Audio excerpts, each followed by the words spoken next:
Hello guys, good morning. This is August 1 and the workers came here yesterday and they did some work around. So if you look at this electrical installation, this is in the ground. Oh, shut up. And they've actually used a flexible hose in the flooring. This one is a PVC pipe and it's taped to a flexible hose. You can see the tape. And again, there are flexible holes used in the flooring. And here it goes.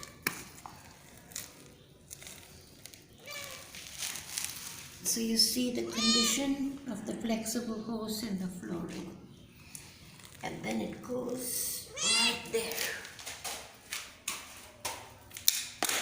It goes right there.